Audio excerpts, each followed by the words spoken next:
The BDSM community is one that can easily scare off those who are vanilla, while intriguing those looking to fill their sadomasochistic desires.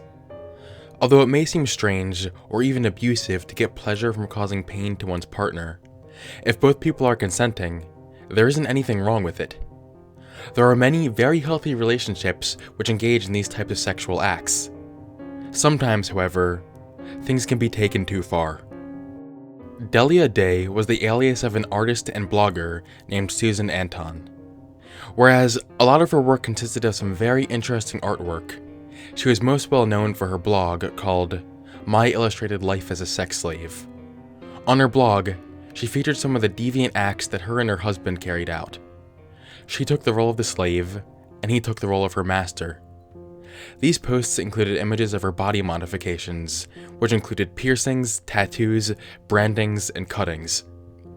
It also showed pictures of her general slavery, which included a lot of hardcore bondage. The blog didn't just feature images of her engaging in these acts. She also wrote a lot of articles relating to BDSM topics. This website was well respected among the S&M community. The website even offered a paid membership, which allowed members to view even more content from them. Delia Day also had a LiveJournal page, where she'd regularly post things about her kinky life as a sex slave. As far as her life outside the BDSM community goes, she was married for 10 years to her slave, Travis, who is a computer programmer for an image processing software company. They had 2 children, who were supposedly kept away from their extreme lifestyle by staying at a boarding school for most of the week. So far, this doesn't seem that bad. Sure, it's definitely an eccentric lifestyle to have, but they were both enjoying it, and even turned a profit from it. Well, here's where things start to get weirder. Delia Day's final post on LiveJournal included her talking about her husband attaching a padlock onto one of her labia piercings, making simple movements like walking difficult to do without pain. This post isn't what's weird. In fact, this is the kind of stuff you'd expect to read on her blog. What is weird, however, is that about 7 hours after this was posted, Delia Day, aka Susan Anton, shot her husband in the chest, killing him. She then called the police to report it. When the police arrived, Anton was accused of murder and taken into custody. During her trial, the jury failed to charge her with murder because of her heavy BDSM lifestyle.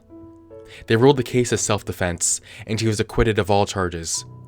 Afterward, she dropped off the face of the internet without explaining anything further. The community, confused by all this, began to speculate on why she killed him. The 2 main theories were that her relationship with Travis was not entirely consensual, as we were led to believe, or she really did murder him, maybe even on accident, and used her lifestyle to get away with it. After years of silence, Susan Anton was heard again in 2005. A blogger who was investigating the case received an email from someone claiming to be Anton. In the email, she stated that the writings of Delia Day were not actually written by her, but rather by her husband, Travis. If this is true, it becomes pretty clear that what was going on probably was not consensual. The only issue is that we have no way of knowing if this was actually her or not.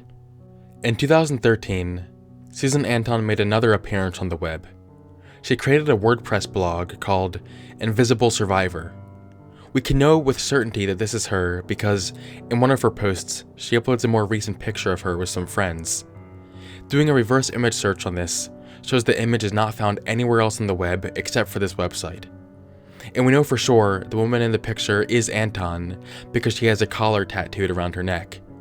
It was previously stated that Travis had her get a collar tattoo for their 10-year anniversary. So it's safe to assume the writings on this website truly are from Susan Anton.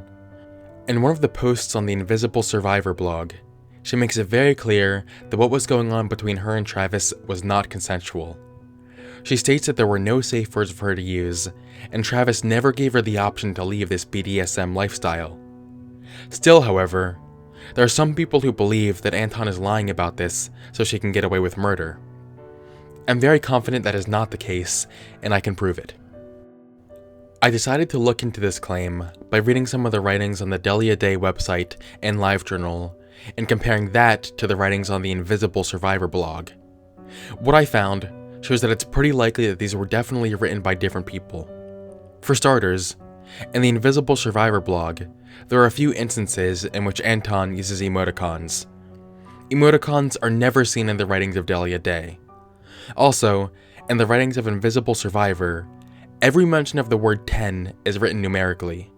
In the Delia Day live journal, the word 10 is always written alphabetically.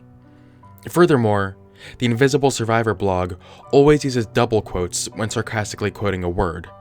The Delia Day writings always use single quotes when sarcastically quoting a word. They only use double quotes when directly quoting something someone said. Finally, the Invisible Survivor blog always spells the word defense as D-E-F-E-N-S-E, but the Delia Day writings always spell the word defense as D-E-F-E-N-C-E. I know that writing styles can change over time, but with this many differences in the writing styles, I think it's safe to say that whoever was writing on the Delia Day blog was definitely not Susan Anton. I believe her 100%. Knowing that all the Delia Day writings were actually written by Travis really makes all these images so much more sinister than they were before. Although healthy BDSM relationships can and do exist, this certainly was not one of them. I'm glad that Susan Anton was able to escape from this. Thank you for watching, and I will see you on the flip side.